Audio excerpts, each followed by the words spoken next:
Boa tarde, pessoal. Como é que tá tudo por aí?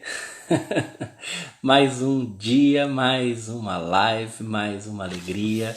E no entanto, nada é apenas mais um. É sempre um especial, é sempre único. E hoje eu tenho a alegria de entrevistar a atriz e diretora Beth Dorgan, que acabou de pedir autorização para participar aqui da nossa live. Eu vou autorizá-la.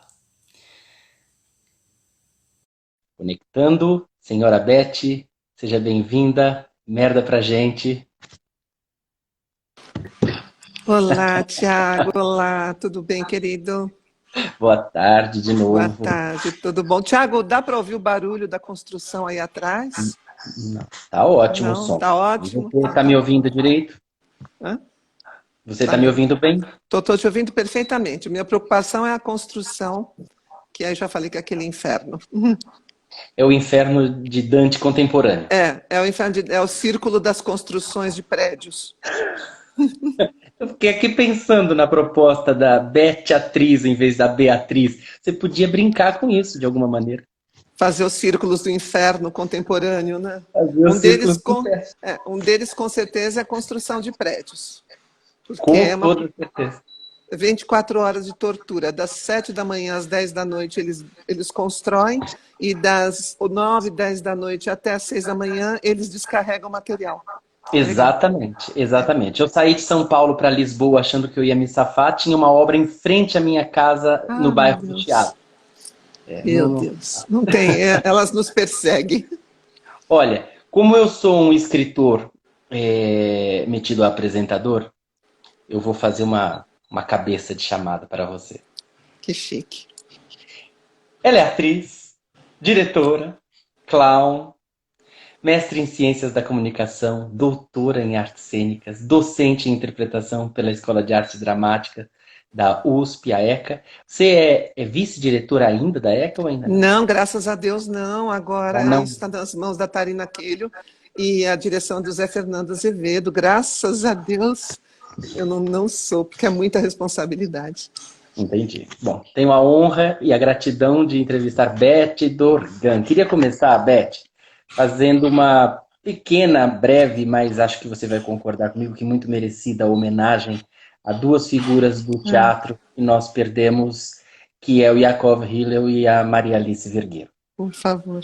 Duas figuras que marcaram os palcos do nosso país de maneira incontornável para qualquer pessoa que queira conhecer um pouco de teatro no Brasil. E que a gente não perdeu, a gente ganhou. Nós tivemos essas duas figuras, né? Sim. E eu vi numa entrevista sua você falando sobre a diferença, já entrando um pouco no nosso assunto, num dos nossos assuntos, a diferença entre o palhaço e o bufão. Eu queria que você falasse sobre Maria Alice Vergueiro e dissesse, na sua opinião, ela é uma palhaça ou é uma bufona?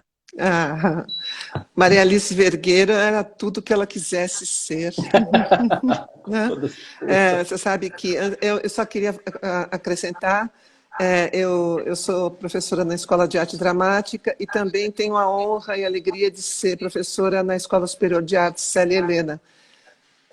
E eu estou falando isso em função do trabalho que a escola tem feito, que é um trabalho belíssimo, sob a Uhum. direção da Lígia Cortez, A e Lígia. também uma homenagem à Célia Helena, que também foi uma das grandes, maravilhosas atrizes do Você nosso trabalhou com teatro. a Célia, se não me falha a memória, Eu, na sim, quando pesquisa? eu entrei na escola, infelizmente não como atriz, mas quando eu entrei na escola foi através dela. Foi ela que me chamou e foram alguns anos de convivência assim fantásticos. Ela era uma dama. A minha mãe era apaixonada por ela em cena, ela dizia que a Célia era uma atriz contida, uma atriz muito essencial na interpretação, Da né? concisão do gesto. Exato, exato. E eu tive a honra de tê-la assim como diretora da escola, era uma pessoa, uma lady. E agora a Lígia, que segue essa tradição com muita honra também, né? Eu fui aluno da Casa do Teatro, não cheguei a Ah, seguir para o Célia propriamente dito, sim, mas eu era criança. Depois é. eu tive amigas muito queridas, a Fernanda Fazio, a Laura Lapadula, que fizeram Nossa. Nossa, Célia esqueci de Helena. falar para a Laura hoje da live. A Laura e eu estamos num projeto juntas como atrizes. E Conte. fizemos um no ano passado e agora estamos num próximo projeto Depois a juntas. gente volta para Maria Sim. Alice, se você Não, quiser. não, vamos começar com a Maria Alice. Tá bom. A Maria Alice, como eu disse, ela poderia ser o que ela quisesse em cena. Eu costumo dizer que são os nossos grandes titãs. Maria Alice, Uhum. com certeza, era um grande titã. E o Yakov eu tive o grande prazer de ser aluna dele na EAD. E depois ele me dirigiu no espetáculo chamado Querida Helena, em que eu tive também o prazer de substituir a Eliana Gutmann, que era titular. E depois, quando eu entrei na EAD como professora, ele passou a ser meu colega, o que é mais ou menos verdade, porque nunca deixa de ser seu mestre, né? Então, é mestre-colega, né? Você sempre olha como para o seu mestre mesmo. Tinha E a sempre aquela Maria, referência, né? sempre, sempre. E Maria Alice, quando nós fizemos o espetáculo Solidão, direção do Marco Antônio Rodrigues, no Folias, faltavam uns 15 dias para a estreia e eu tinha uma personagem que não acontecia. A gente tentou de tudo, de Kazuo a Chekhov, eu tentei de tudo e não acontecia. Aí, um dia o Marcão chegou, eu já estava desesperada, o Marcão chegou para mim e falou assim, pô, meu, faz aí essas loucuras que você gosta de fazer, essas bobagens que você gosta de fazer, essas loucuras, faz aí. Quando ele falou isso, Tiago, eu pensei, te juro, eu pensei assim, como a Maria Alice Vergueiro faria? Porque eu falei, loucura. Eu pensei, sabe, uma atriz assim, sem limite, uma atriz que arriscava tudo, que ia, né, as últimas consequências. Eu pensei, como a Maria Alice faria? E quando eu pensei isso e vi a imagem da Maria Alice, fez assim, plaft. E aí eu comecei a fazer a velha. E foi um caminho acertado, tendo a Maria Alice como essa grande inspiração. E eu tive também a grande honra e alegria de tê-la na plateia. Ela foi assistir com o Lute, foi uma grande emoção. Então, assim, ela era um titã, ela é um titã, né? Será sempre. E será sempre, uma atriz que nunca coube, tanto é que ela deu aula na ECA e ela saiu porque ela não Exato. cabia, né? Uma pessoa que extravasava todos os limites, E os extrapolava tudo. alunos, já convidando a Maria Alice para participar de trabalhos como atriz, e isso dando problema É, na direção, na coordenação, tudo. Quer dizer, ela sempre transgressora e sim, sempre transgressora, sempre. o despudor, acho que é uma Sim, palavra para ela, que é um sim, pouco o despudor e o não medo do ridículo, que sim, também habita a filosofia do palhaço, do clown. sim, sim. Você me perguntou sobre bufão ou palhaço. Eu colocaria a Maria Alice talvez mais no território do bufão, Uhum. porque exatamente por essa desmedida, por essa transgressão, por esse despudor, E mais ela incômoda um era pouco. mais incômoda, era crítica, né? Era uma visão sempre crítica, sempre subversiva e subversora dos padrões. E isso é uma característica do bufão, né? Em relação ao palhaço, como é que isso se distinguiria um pouco mais especificamente? Tem uma definição que eu acho muito bonita, que diz o seguinte: o palhaço, o clown, vem das estrelas. O bufão vem do centro da Terra, os dois se encontram na superfície. Né? São parentes. Você tem nos palhaços, normalmente, figuras, não que não sejam críticas, podem ser extremamente críticas, né? Mas que têm normalmente uma configuração um pouco mais delicada, um pouco menos agressiva, um pouco menos perturbadora. E você tem no bufão essa figura que provoca um deslocamento forte mesmo, né? O Philippe Gaulier sempre diz: batem a sua porta, tocam a campainha, você abre. Alguém diz assim: vim para jantar. Se você falar assim, ai, que bom, que gostoso, é um palhaço. Se você disser, ai, meu Deus, ferrou, é um bufão. É muito engraçado porque eu sou muito amigo e fiz a biografia da Imara Reis. Ai, maravilhosa. E Imara tem um pavor de palhaços, de Não modo sabia, geral. olha. Ela tem muito medo de palhaço. Isso é recorrente? As pessoas têm uma certa Sim, resistência? Talvez. Por que Sim, você acha?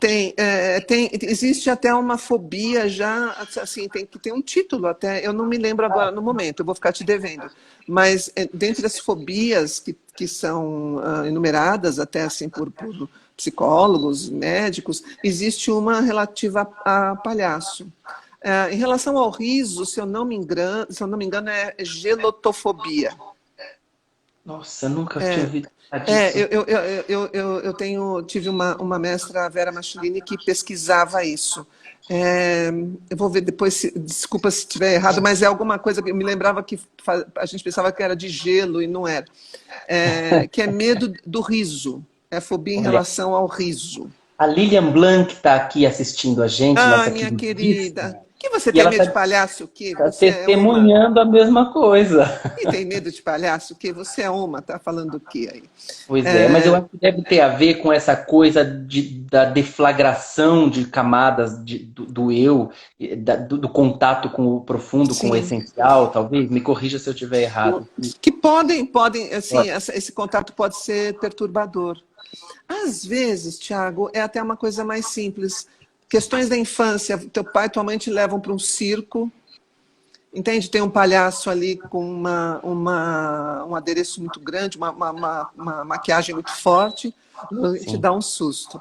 Então, às vezes pode Ah, ser simplesmente um susto de infância, às vezes pode ser alguma coisa relacionada mais a essa questão mesmo de tocar em lugares perturbadores, porque o palhaço trabalha no território da inadequação, exatamente. do ridículo. E isso muitas vezes pode assustar as pessoas. Eu me lembro que quando eu comecei com a Quito, num curso na Oswald de Andrade, isso em 91, 92, nós começamos com 40, 50 pessoas na sala. Só para E contextualizar, você está falando da Cristiane Paoli Cristiane Quito, Pauli Quito, que é a grande formadora de clowns aqui nesse país, que é irmã do Fernando, eu não sabia. prima, Prima, prima, prima. prima irmã do Fernando Vieira.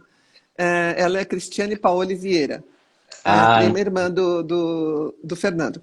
E aí, quando a gente começou, eram 40 mais ou menos, e aos poucos as pessoas vão saindo. entendi. Porque entrar em contato com você mesmo, às vezes através de uma lente de aumento, às vezes é muito incômodo. Tem que ter uma boa dose de coragem, de enfrentamento. E quando você aceita, quando você começa a olhar para essa lente de aumento e começa a ver o que tem lá e começa a se divertir com isso e começa a permitir que os outros se divirtam com isso, aí é libertador. Eu vi você falando numa live que você fez, acho que com o Marcelo, Sim. sobre a recuperação do estado da solidão infantil. Você dizendo que não sabia brincar quando era criança. E como é que você foi trabalhando isso? Eu achei essa frase linda, primeiro porque eu me identifico profundamente. Eu não sabia brincar. E segundo porque como você foi capaz de transformar isso em arte, sem fazer da arte uma terapia, Sim. obviamente e gestar, ou melhor, deixar surgir o que já estava dentro de você em forma de Elizabeth Queen. Eu acho que essa consciência veio exatamente através do trabalho com a máscara. Eu fiz a EAD, terminei a EAD em 89, de uma forma normal, foi tudo normal. E eu depois me lembrava que os momentos em que eu realmente tinha me divertido na escola eram esses momentos ligados ao humor. Mas eu não tinha isso claro, sabe? Não era uma coisa muito clara. Quando eu comecei com a Quito, e foi um começo muito difícil, porque eu sou No uma pessoa início muito. dos anos 90, isso. 90. Eu sou uma pessoa muito tímida, muito tímida. Filha única de família árabe, não preciso te dizer mais nada. Somos dois. Não é? E que ficava com a vovó e com o vovô enquanto a mamãe dava Nossa, aula. é a minha história de vida. Só que eu não sei se eu me consideraria uma pessoa tímida, mas Então, filho único né? de família árabe. Então a Diz gente muita sabe, coisa. né? Quando eu comecei a trabalhar com a máscara, acho que foi 91, foi praticamente um ano de muita dificuldade. Eu tinha muita dificuldade. Quando aconteceu o dia em que, de uma certa forma, as coisas começaram a acontecer e eu comecei a me divertir com isso, aí, Tiago, foi uma libertação. Então, e outra coisa que eu achei muito interessante, depois de muito tempo, que a Elizabeth já tinha sido batizada pela Quito, tudo isso, nós já Fui estávamos batizada por ela. foi ela. Nós já estávamos fazendo o Quadrimates, o espetáculo. Eu encontrei uma foto minha de infância. Ah, tá. E aí foi um choque. Porque era a Elizabeth, criança. Tá A brincando. mesma roupa, o mesmo figurino, o mesmo lacinho na cabeça, as medalhas no peito, a mesma cara assim meio empertigada. E Uhum. E provavelmente a mesma energia, não é? aí ficou claro para mim, entende? O meu palhaço, a minha palhaça, a Elizabeth, nada mais é do que uma criança velha, uma velha criança no sentido de um adulto que está recuperando, não ser criança, porque essa história de palhaço virar criança, a criança que... Isso tudo é besteira, sabe? Adulto que quer ser criança é um idiota. É chato, não é? Fala a verdade, adulto que quer ser criança é a coisa mais chata do mundo. É verdade. É Né? A verdade. criança, quando olha para um adulto fazendo aqueles espetáculos infantis querendo bancar a criança olha com uma cara de meu Deus. Né? É quase insultuoso. Exato. Então, o palhaço não faz você ser criança de novo, mas você entra em contato com essa energia lúdica. Exatamente. Né? Que essa sim Que pode e essa deve sim. permear, porque tá aí. Exato, a vida toda, tua vida toda. E aí, quando eu me vi na foto, eu entendi a origem propulsora da Elizabeth, né? Então, hoje eu sou uma pessoa, eu continuo sendo tímida, só que atualmente, assim, eu me divirto muito com isso. Você me solta num palco, eu me divirto. Estou aqui com você e me divirto. Né? Então, eu aprendi a conviver com isso de uma forma Mas lúdica. é um pouco a Elizabeth que está conversando comigo para você vencer essa timidez ou já não? Não, agora não, não. Porque ela sou eu sou ela, então assim, eu não a uso para nada, entende? Não é uma Claro. máscara que eu coloco e falo assim, agora a Elizabeth vai resolver isso. Naturalmente, nas relações, ela aparece. Porque ela já está em você de qualquer maneira, não é Não, algo sou eu, forjado. somos... Não, somos nós, né? Então a gente surfa. Agora, você vem originalmente do jornalismo, da publicidade. Como é que foi essa transição para o teatro? Foi gradual, não foi? Conta um pouquinho para a gente desse processo. Quando eu tinha 15 anos, eu adorava teatro. Eu comecei a ir a teatro com 4, 5 anos, minha mãe já me levava. A primeira peça que eu assisti foi Intriga e Amor de Schiller, imagina. O Taíbe, na época, a gente ia assistir as peças, imagina, Intriga e Amor, o Diário de Annie Sullivan. Eu tinha 4, 5 anos. Minha mãe gostava muito de teatro, minha mãe era uma pessoa muitíssimo ligada à arte, a minha família toda. 5 ou 6 anos eu ia à ópera, tinha a ópera gratuita no Teatro Municipal, domingo de manhã, porque nós éramos Benção. pobres, não tínhamos grana. Então, de manhã, domingo, minha mãe e meu tio me levavam para ouvir ópera no Municipal. Né? Então, eu cresci com esse prazer. Aí, quando eu tinha uns 15 anos, mais ou menos, minha mãe era supervisora do Serviço de Educação Supletiva. Eles tinham um grupo de teatro e, faltando uma semana, 10 dias para a estreia, o ator que fazia o palhaço do Alto da Compadecida ficou doente. Aí minha mãe soube, pelo corredor, ela falou com o diretor e falou assim, minha filha queria fazer teatro. E aí, assim, em 10 dias eu estreei no Teatro Arthur Azevedo fazendo o palhaço do Alto da Compadecida. Que maravilha de história, né? Ficamos um ano em cartaz, mais ou menos, fomos para Belém do Pará, viajamos bastante. Aí veio a fase da faculdade, eu parei, entrei na ECA, fiz publicidade. Nos 2 primeiros anos, que eram básicos, fui colega de gente muito legal, fui colega da Rosi Campos, de um pessoal muito legal. E Rosimar. aí, nossa, a Rosi é outra que para mim é uma deusa, né? Uma figura. Me inspiro muito nela também. Aí fiz publicidade, por quê, Tiago? Voltando à história das nossas origens, na minha cabeça não existia essa possibilidade de ser uma atriz profissional. Isso Aham. era uma coisa, anos 70, entende? Era estratosfera, era outro mundo, né? Então eu fui fazer publicidade porque eu achava que eu gostava exatamente disso, dessa coisa de arte, né? Aí vi que não era, não era. E aí, a minha mãe queria muito que eu fosse jornalista, então eu fiz a complementação em jornalismo,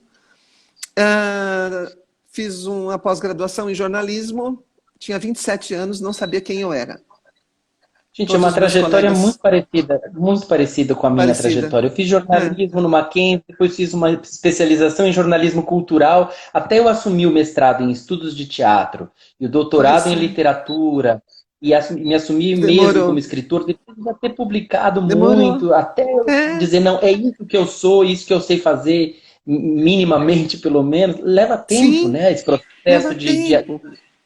Sim. de Por descoberta isso que mesmo. quando às vezes alguém fala para mim, ai, meu filho tem 20 anos, não sabe o que quer, tem 25, não sabe o que quer. Eu falei, olha, eu entrei na escola de arte dramática com 27. Uhum. Né? Eu fazia teatro, comecei a fazer teatro amador com o Everton de Castro, porque Sim, eu voltei da Espanha, eu fiquei fazendo essa pós na Espanha durante um ano. Eu voltei de lá completamente, como se diz lá, desubicada, entendeu? Eu não sabia. Eu voltei, eu trabalhava aqui na Secretaria de Cultura, no Mazzaropi, e aí eu fiquei fazendo plantão fim de semana para o Everton, ele dava um curso de teatro, ele acabou me chamando para o curso, disse que não aguentava me ver sentada lá com cara de chuchu. Aí eu entrei, fui fazer com ele a Casa de Bernarda Alba, ficamos em cartaz também um tempão.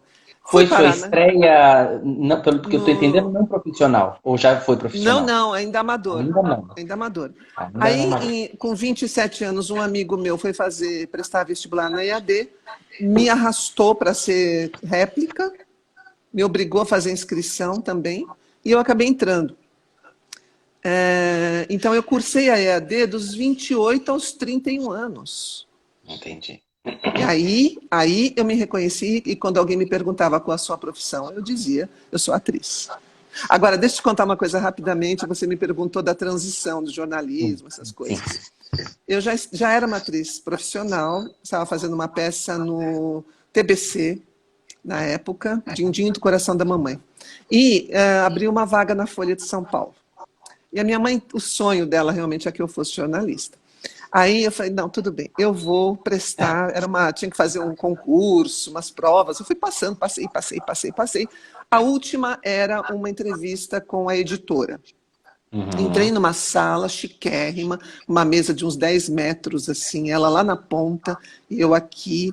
Era uma japonesa chiquérrima, aquelas japonesas fashion, assim, sabe? Muito chique. E ela falou assim, ela leu o meu currículo e ela falou assim, Elizabeth, eu estou vendo aqui que você também diz que é atriz. Eu quero te fazer uma pergunta. Eu falei, pois não. Ela falou assim, sexta-feira, 6 horas da tarde, você termina o seu trabalho na redação da Folha de São Paulo e você tem espetáculo às 9 horas da noite. Sim. Acontece alguma coisa gravíssima, uma personalidade morre, alguma coisa muito grave acontece, seu editor chega para você e fala, olha, você vai ter que ficar aqui hoje porque nós temos que fazer essa matéria para sair. Então hoje você vai ter que ficar até de madrugada. Você tem espetáculo. O que você faz? Eu peguei minhas coisas, levantei, falei para ela, muito obrigada, a senhora acabou de definir a minha vida. Essa mulher é uma orientadora vocacional estupenda. Sim! Ela foi maravilhosa, porque ela, naquele momento, definiu a minha vida. Né? Foi o momento em que eu abandonei completamente a ideia de jornalismo e fui embora. Porque o que ela fez foi testar a sua vocação. Exato. Ela Que é me um pouco, disse. ela te Né? disse, um pouco o que Não, de não, outra maneira a Fernanda Montenegro também diz, de outra forma, mas também faz esse comentário quando alguém pergunta para ela o que ela sugere para as novas gerações que estão começando, ela diz para a pessoa, seja ela quem for, desista primeiro. exato, Se você exato. conseguir sobreviver de outra coisa, meu filho, é muito mais fácil porque o teatro é uma profissão Claro, complicada. Agora, se você adoecer, ficar prostrado na necessidade anímica do palco, é porque exato. esse é o teu É o seu, território. é o teu Aí não tem território. escolha, Não aí tem. volta. Exatamente. Por isso que eu agradeço a essa editora, porque ela me disse indiretamente, ela falou exatamente o que eu entendi quando eu dei essa resposta para ela foi isso: o teatro é o meu território, não é o jornalismo. Eu abandonaria o jornal naquele horário e iria fazer a peça. Jamais faltaria um espetáculo. Ali Né? ficou claro para você qual seria a sua prioridade. Exatamente. Por isso eu agradeço a ela até hoje. Não, e é um processo, é um percurso muito interessante, porque você conseguiu, fazendo essa trajetória de transição do jornalismo, da publicidade, e mesmo depois de já ser atriz, nunca ter perdido o pé do mundo acadêmico, você se diz uma atriz que dá aulas, não propriamente uma professora. Jamais. Sempre uma atriz. Sempre uma atriz. E eu fiz o mestrado e depois o doutorado, sempre a partir da ótica da atriz. Da atriz, da Né? Porque praxis. eu gosto muito de estudar, adoro. Mas, assim, a partir do olhar da atriz, tanto que o doutorado eu defendi no palco. Eu Ai, que mais. pedi, lá na ECA, no CAC, eu pedi, falei, olha, por favor, eles tinham me deixado uma sala, tudo, né? Eu falei, não, por favor, eu quero que seja no palco. Uhum. E era um espetáculo, né? Era um espetáculo que eu dirigi. Então, eu falei, tem que ser no palco, eu sou atriz, eu Mas eu não sinto quero estar que fora. atores que têm esse livre trânsito, pelo menos um trânsito um pouco maior do que a média, do palco, da praxis para com a teoria, vem sempre com um embasamento de pensamento e com uma metodologia de pensamento mais organizada. Não sei se isso é geral, se eu estou generalizando, uma coisa que não é assim. Mas eu tenho a sensação de que a complementaridade da teoria e da prática é algo fundamental, que faz toda a diferença no resultado do trabalho de qualquer artista. E não Para são mim, todos os artistas que não, não. investem nesse Sim. estudo mais sistemático mesmo. Sim, se bem que agora tem aumentado bastante, né? Nós Sim, temos muitos atores fazendo mestrado, doutorado lá no Célia Helena, nós temos o mestrado é verdade. o mestrado profissional que é interessantíssimo. A gente Eu encontra cheguei a lá. entrar. Eu cheguei a entrar. Eu fiz o teste, a Ah, prova, o teste com o ah, Samir Yazbek, sim, mas na mesma altura saiu o resultado do mestrado em Portugal. E aí eu acabei claro, optando por sair do país claro, para ter essa claro, experiência. Senão eu teria claro, feito mestrado lá no Célia Helena também. Eu teria sido seu sim. aluno? Ah, provavelmente, ou orientando, porque eu Orientando. sou. É, né? E nós temos. Os nossos alunos do mestrado profissional são grandes profissionais, né? Que estão, que fazem o mestrado. Uma coisa que eu acredito, quando você volta e faz um mestrado, um doutorado, nós que somos artistas, nós, de uma certa forma, estamos registrando a história, a memória do nosso trabalho, do trabalho. É Porque o isso. teatro é efêmero. Depois você Exato. assiste um espetáculo gravado, nunca será a mesma experiência. Então, nós, de alguma maneira, buscamos registrar isso, registrar uma reflexão sobre isso. Normalmente fazem isso por nós. Né? Então, é um momento em que agora os artistas estão eles mesmos propondo essa reflexão, escrevendo sobre isso, sobre a sua trajetória, a sua pesquisa. Então, eu acho isso muito interessante e, para mim, está no território da interpretação, da direção. Né? Eu É não consigo separar fundamental. exatamente prática e teoria como duas coisas distintas. Né? Porque só se justificam na dialética, né? Exato, exato. Quando a gente dá aula, por exemplo, na EAD, por exemplo, quem dá aula de teoria tem o Toscano, a Silvana Garcia, a Sandra Spresser, o Zé Fernando. Quando nós temos aula prática e os meninos falam da aula de teoria, eu falo, não, não é aula de teoria, é aula de teatro, de interpretação. É Sim, outra faceta do mesmo trabalho. Não dividam claro. entre aula. Porque senão fica, né? Uma coisa é pressuposto da outra, faz parte. Exato, O processo exato. é integrante. Exato, é muito mais rico para um ator saber por que ele está falando aquilo, de onde vem aquilo, ter um estofo, é, né, em relação a isso. Porque senão a gente cai também no risco de pensar que a arte é algo puramente intuitivo, Exato. puramente da ordem da iluminação divina. Na realidade, há talento, há vocação, mas há também o imperativo do trabalho e do Sim, aprimoramento e da pesquisa. É muito suor até uma pessoa chegar sim, a ser, sim. sei lá, uma atriz ou um ator de grande referência para o país, né? Não, as coisas não caem do céu. E é interessante, Tiago, porque essa ideia que muitos têm ainda desse trabalho intuitivo, né, dessa coisa que é só talento, nasceu assim, não precisa estudar. Se você pegar a história dos grandes atores que nós tivemos aqui, por exemplo, se você pegar Oscarito, né, esses atores que vieram do circo, Sem eles dúvida. não se sentaram em um banco de uma universidade, mas eles estudavam muito a Oh, sua prática, eles trabalhavam claro. arduamente. Não é que eles Dercy, chegavam lá e baixou o santo. Dercy Gonçalves. todos eles, né, tinham um estudo que, volto a dizer, podia não ser através de um livro, uma coisa assim, mas todos eles trabalhavam arduamente para chegar aonde eles queriam chegar. A menor dúvida. A Né? intuição é um componente fundamental, mas não é, Importantíssimo. mas só isso não é Não. suficiente.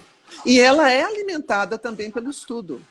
Sem dúvida, Não mas não é? tem a menor dúvida, porque as Né? intuições não nascem de geração espontânea, tem sempre uma ignição que gera aquela Exato. faísca. Né? Exato, analogias. Você alimenta o seu imaginário. Tem a Não menor é? dúvida. Você alimenta. Eu tenho aquela célebre história do Chaplin, quando ele filmava, naquela época, com aquela dificuldade que existia e como era caro o equipamento, como era caro o filme, tem histórias dele ter feito 70, 80, 100, 200 takes de uma cena, para chegar exatamente onde ele queria chegar em termos de perfeição. Exatamente. Né? Então, essa intuição só não basta, não. Me faz lembrar João Gilberto também, com todo aquele método, né, da emissão e da tipologia da captação técnica do áudio, e o Sim, violão, a equalização violão e voz. claro. Chega de saudade e não chegou pronto, né? Não chegou, não nasceu assim, né? E é como o circo, né? A gente vai ao circo e a beleza do circo é você achar que aquilo tudo que eles estão fazendo é facílimo. Né? Que Exato. eles superam a gravidade, superam o que é difícil. Agora, quantas horas por dia? Para 2 horas de espetáculo, quantas horas de trabalho e de estudo? E no trabalho do palhaço a mesma coisa, porque é você Sim. se despir de preconceitos, de paradigmas, de medos, e mergulhar na espontaneidade. É muito difícil ser espontâneo na realidade, você ser você mesmo, buscar essa profundidade. Não sei se a Sim. essência é uma palavra que define esse trabalho, mas enfim.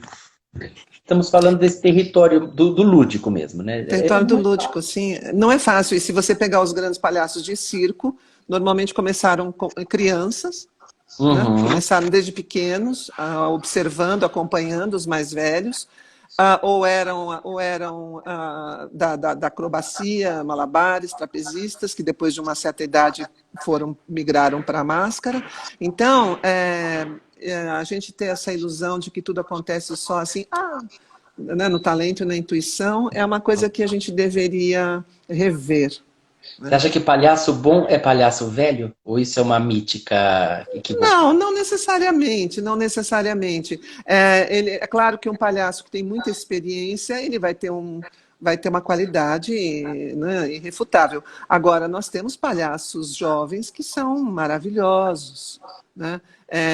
Então, eu acho que não é uma regra, absolutamente não é uma Claro. regra. Aliás, como nada na arte, no Como reino nada, do humano, tem, não há não, regras não há rígidas. dogmas sobre isso, né? A gente quer ir rompendo com o dogmatismo severo Sim, e enrijecedor, né? por favor. Se você tivesse que dar uma definição, pergunta fácil, hein? Se você tivesse que dar uma definição do cômico, o que você diria? Eu já ouvi Ariano Suassuna, você que fez o Casamento Suspeitoso e o Alto da Compadecida e outras coisas do Suassuna. Eu já vi o Suassuna definindo o cômico pelo pensamento de alguns teóricos. Como é que você definiria o cômico? O que é engraçado? O cômico é tudo aquilo que, de alguma maneira, em algum momento, escapa da regra. Aham. Tem que ter um É uma, elemento é uma, surpresa. sim, não, é uma derrapagem em relação àquilo que é esperado, aquilo que é considerado certo, normal e adequado. Né? Então não é o É onde. surpresa porque a pessoa quis surpreender, é o surpresa porque a Não, pessoa falhou. É a falha. exatamente, é a falha. A queda. É a A queda. falha, é a queda. Né? Por isso que uma das coisas que eu sempre gosto de falar é que o palhaço, para mim, é o arquétipo humano mais potente, porque ele é o arquétipo da queda, né? Da queda do ser humano. Ele é a máscara que nos lembra de que nós estamos sempre prontos para cair. Essa ideia da Porque inadequação. da inadequação, porque nós não somos capazes de abarcar todos os padrões e de compreender todos os padrões e todas as regras, né? Então, nós estamos sempre em uma queda possível a qualquer momento, A né? iminência. Na iminência da queda.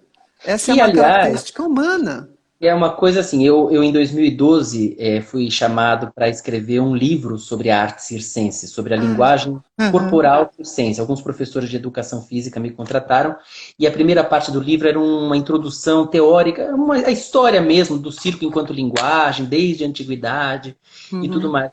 E eu me lembro muito claramente, embora já faça tempo que a gente tenha feito o livro, me lembro muito claramente da impressão que me fez a tomada de consciência disso que a gente está falando, de que o que está em causa no circo, o que fascina tanto na linguagem do circo, não só no palhaço, em tudo, é a iminência do erro, da Sim, queda, inclusive da queda física, né? literalmente, né? Literalmente. E é isso que fascina, porque é onde o público se identifica, né? Exatamente. E vê a superação, né? E o cômico, ele pode estar também em analogias. Isso é uma coisa. Por exemplo, existe essa qualidade, por exemplo, em Oscar Wilde, Aham. né? Que não é o cômico só pelo, ele não é aquele que foge à regra, que quebra a regra, o que não sabe, mas ele fala sobre isso. Ele coloca dois pensamentos e esses dois pensamentos levam a um terceiro que é genial, né?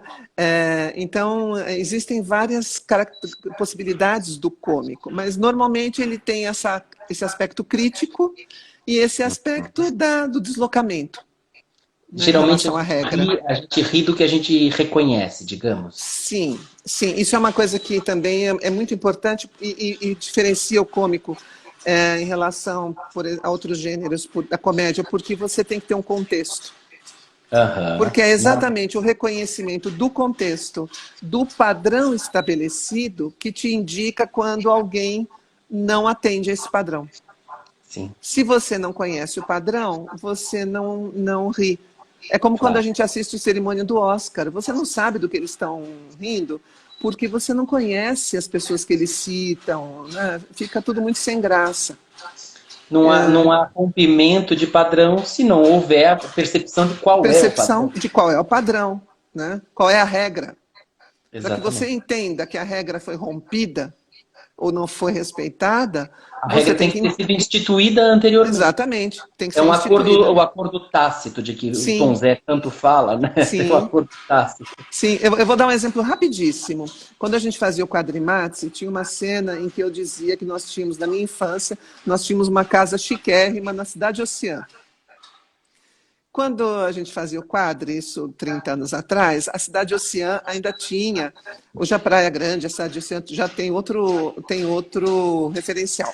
Mas na época a gente pensava como praias simples, né? Umas Aham. praias mais despojadas, assim, não tinha esses prédios com varanda gourmet que tem hoje, né? Então, quando eu falava que a gente tinha uma casa luxuosíssima na Cidade Oceã, isso soava muito engraçado para a plateia, porque não batia a regra, a informação que eles tinham sobre a Cidade Oceã com aquilo que eu estava falando. Quando a gente foi fazer a Quadrimates no Rio de Janeiro, e na primeira sessão eu falei isso, aqui em São Paulo a plateia morria de rir, no Rio de Janeiro não houve Não reação reverberou. nenhuma, nenhuma reação. Uma coisa não é engraçada por si só. Não, Você não, tem um não, tem que contexto. ter. Exato. Aí eu fui perguntando para as pessoas, era lá no Centro Cultural do Banco do Brasil. E Sim, eu maravilhoso. fui perguntando, lindo espaço, para as pessoas. Eu expliquei para as pessoas de lá como a gente via um pouco a cidade oceana na época, e perguntei qual é a referência aqui no Rio de Janeiro que eu deveria usar. Aí eles falaram Paquetá. Ah. Aí à noite eu falei, né, nós fomos para a nossa casa luxuosíssima em Paquetá. A plateia veio abaixo. Ai, que maravilha! Como funciona, não Não é? é? Então, isso é uma coisa que, por exemplo, quem faz comédia, quando chega numa nova praça, quando chega numa nova cidade, É tem que se entender informar. Tem que se informar sobre as referências daquele locais, lugar, locais. E se você faz culturais. culturais, sociais, econômicas, políticas, né? Costumes. E se você faz a mesma comédia anos depois, você também tem que atualizar isso. No mesmo local, mas com outro Tem momento, que porque o momento, atualizar. o contexto é tempo e espaço, né? Não é só Exatamente. espaço. Hoje, por exemplo, você fazer uma piada sobre Paulo Maluf, em São Paulo, já é uma coisa anacrônica, uma coisa que já não, inclusive as novas gerações nem saberiam do que a gente estava falando, né? A Provavelmente. gente teria É que verdade. encontrar qual o correspondente hoje. Se bem que hoje E eu não me sei diz, se a gente conseguiria fazer piada a respeito de ninguém. hoje está difícil dar risada da política. Hoje está impossível para mim. Nós estamos num território de bufões assim assustadores. Tá difícil de dar nome, tá difícil de digerir, tá difícil de assistir. Sim, É muito triste o que a gente está sim, vivendo, né? Não muito, bastasse a muito. pandemia, ainda por Sim. cima, uma situação Eu tenho um política. amigo dinamarquês que postou no Facebook hoje. Ele veio aqui para o Brasil há alguns anos, tudo uma pessoa queridíssima, e ele falou: o Brasil está vivendo duas pandemias. É muito triste. É muito Muito triste. triste e assustador, né? Para É onde muito assustador. vai nos levar? É a pergunta que a gente gostaria É a tanto de poder pergunta. responder. Pois é, Tiago. E aí você não consegue fazer graça muito com isso, porque a situação é trágica. Não sei se eu posso usar esse termo, mas é uma situação que muito difícil de você encarar e fazer. Houve uma época, até pouco tempo atrás, em que certas figuras públicas, nem preciso dizer quais, eram motivo de piada, né? Era fácil você Lá, fazer. Hoje eu não, caricaturar. hoje eu não consigo imaginar, porque as É que no, declarações são tão terríveis que você não tem como fazer uma caricatura disso. É verdade. É que no conceito do trágico tem um pouco a ideia do castigo imerecido. E eu acho que não que nós mereçamos o que está acontecendo, mas de certo modo nós somos responsáveis, é a Claro, consequência de uma ação praticada. Então não é um claro. castigo imerecido que cai nas nossas cabeças sem que Vindo nós dos tivéssemos deuses, não, agido para que absolutamente. isso acontecesse. Então Absolutamente. Foi uma escolha. foi E quase uma uma escolha escolha, política mesmo. foi uma escolha que, infelizmente, também revela muito do que pensa uma parte da população brasileira, não é? Porque, Tem um estudo sociológico, psicossocial aí a ser feito. exato, é um espelho, não é? E pessoas que continuam ainda acreditando nisso são pessoas que, se acreditam nesse discurso, é porque também praticam ou gostariam de praticar o Não discurso. tenha a Talvez não menor tenham dúvida. coragem, talvez não tenham coragem. Encontrar um representante que E faça por elas. e se veem agora autorizadas a tantas coisas diante de um governante que libera, não é? Exatamente. Isso, Portanto, eu acho que o grande problema não é tanto o governante, porque um dia ele passará. O problema são as pessoas que têm esse governante como referência e representante. e que precisam de representantes assim para poderem ver legitimadas as suas demandas Dizer. Exato, preconceituosas, racistas, exato. feministas não machistas, né? Machistas, homofóbicas, não é? Homofóbicas. Né? Então, esse eu acho que é o grande problema que nós enfrentamos. Né? Claro que os problemas políticos existem e nós estamos numa situação complexa, perigosa, democraticamente, né, falando. Agora, são questões a serem pensadas. Quem é esse brasileiro que se sente contemplado por esse discurso e por essa ação, não é? Exatamente. Me diga uma coisa, mudando um pouco do rumo da prosa. Você escreve? Quando eu era mais jovem, eu escrevia. Hum. Agora já não acho que eu tenha nada de muito interessante para dizer. O que eu gosto muito de fazer é fazer adaptações. Por exemplo, eu vou dirigir um espetáculo, ou vou trabalhar assim. Eu gosto de pegar o texto e trabalhar. Eu gosto muito de trabalhar a partir de um texto. Pegar um romance, por exemplo, e transformar num canovaccio, Aham. transformar num roteiro. Eu gosto de trabalhar com obras já escritas. Quase uma roteirizadora, vamos dizer, Eu uma gosto. editora. Sim, isso eu gosto muito de fazer. Gosto muito. Olha, eu tô vendo aqui o nosso reloginho. Tá Vai acabar. começando, tá começando a se encaminhar para o final. E isso me dá um Oh, desespero, meu porque Deus. eu tinha perguntas aqui Então pergunte, sobrando. pergunte, Eu pergunte. queria falar do Avental Todo Sujo de Ovo, queria falar do Assim É Se Lhe Parece, que são espetáculos que você fez, que eu assisti, que marcaram a minha formação como espectador. Tem tanta coisa, o Orinoco, vídeos seus na internet que eu assisti, os Signos na Terapia, que é aquela coisa engraçadíssima, você de analista. Mas a gente não tem muito mais tempo. Então eu queria Sim. aproveitar o final. Você dizendo que perdeu a oportunidade de ser aluna do Eugênio Kuznet. Hum. Se Eu fiz inscrição com ele, fui lá, fiz a ficha. comprou, E então você aí, conheceu ele pessoalmente. com ele conheci, fiz a ficha, e aí depois eu não me lembro por quê, o que que aconteceu, que eu não voltei, e depois eu vi que era o Eugênio Kuznet. Avental Todo Sujo de Ovo, uma peça do Marquinhos Barbosa, maravilhosa, que fiz com a Lilian Blanc, com o Dago, com o Roberto Arduin, uma peça delicadíssima, Eu amava. Eu vi importantíssima. umas 3 vezes ou mais, Sim, talvez. direção do Bruno Guida, ou Assim Lhe Parece, direção do Marco Antônio Pâmio, que também é um excelente, maravilhoso ator e diretor, um Ator e grande diretor, diretor. sim. E o Caribé fazia, não fazia? Ou assim Caribé lhe ganhou o parece? Shell, fazendo Ah, eu Assim Lhe lembro desse. Parece, sim, Marta Meola. Mata Meola, um elenco maravilhoso, Eu fui com a maravilhoso. Cláudia Mello assistir. Ah, meu Acho Deus. que eu fui no Sesc. Vocês estiveram em cartaz no Sesc? Sim, Sesc Vila Sesc Vila Mariana? Mariana, Foi no sim, Vila sim, Mariana que eu assisti. sim. E eu sou louco por Pirandello e É. eu amo essa peça. Amo, amo, amo. Não, a peça é maravilhosa e o Pâmio, a direção dele eu acho brilhante, a encenação. E o Pâmio tem uma coisa, diretor de ator. Ele É, né? dirige o ator, E né? sabe do que tá falando porque é um exímio ator Sabe? também. Exímio ator. Aí tem as peças com Marco Antônio Rodrigues no Folias, né? O Orinoco foi Folia. é, muito trabalho, eu fiz muita coisa lá. O Marcão é um mestre para mim. Então, É, me diz uma coisa, maravilhoso. eu contei no seu currículo em torno de 64 peças teatrais. Nossa, Você tudo fez isso. cinema, televisão, talvez um pouco Pouca, menos, mas fez pouco. também. Nesse tempo de trajetória, de tanto trabalho, de tanta formação de novas gerações, se você tivesse que pensar um texto, uma frase, um pensamento, alguma coisa que te representa ou que você gosta muito e você quisesse encerrar nossa entrevista com esse toque literário, assim, que texto te vem em associação livre à memória? Não, é uma coisa que eu gosto muito, eu sempre falo isso e para mim é um norte. Quando o Yosho Oida fala isso, né? Que o bom ator é aquele que aponta para a lua e as pessoas falam, nossa, como ele aponta bonito. O verdadeiro ator aponta para a lua e as pessoas falam, nossa, que lua maravilhosa. Ah, que maravilha de Né? frase! Eu acho que isso, para nós atores, atrizes, é uma coisa que a gente tem que se lembrar sempre, né?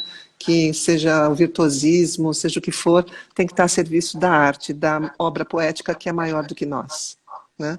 E também nos lembrarmos que essa obra poética e o nosso trabalho como atores, atrizes, está absolutamente ligado à nossa cidadania. E que precisa urgentemente de mais valorização. Exato, né? Porque não há país, não há povo que possa ter uma identidade se não tiver a arte desenvolvida também. Né? Em época de guerra, vários países começaram reconstruindo os teatros e as escolas, que são Exatamente. agora as primeiras coisas que estão sendo destruídas aqui. E a Ópera de Viena deixou a marca nas suas paredes do que era o teatro antes e o que era o teatro depois da guerra. Eles reconstruíram e deixaram ali a marca para que essa memória Exato. balizasse ações futuras. Então, memória, identidade e Verdade, sim. arte de Que uma arte. pátria são a base, o pilar fundamental Sim, de sustentação de um país. Beth, exatamente. muito, muito, muito obrigado. Imagina, eu que agradeço pela oportunidade de conversar com você, de aprender com você. Na verdade, Ah, essa ah, live é o não. contrário. É o contrário, eu gostaria mais de te ouvir. Tá, muito obrigada, Essa Tiago. não. Essa eu Imagina, é uma não honra. engulo.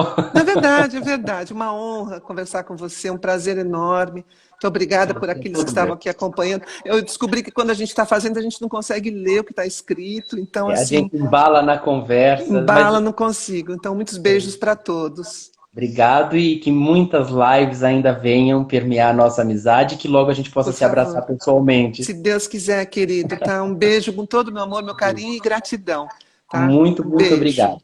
Tchau, Como é que eu tchau. saio? Como é que sai? Eu vou colocar terminar aqui, você não precisa fazer Tá nada. bom. Lilian Blanc, eu te amo, querida. Nossa, beijo. Beijo, querido. Um Tchau, beijo. tchau. Muito Tchau, obrigado. tchau. Obrigada a você.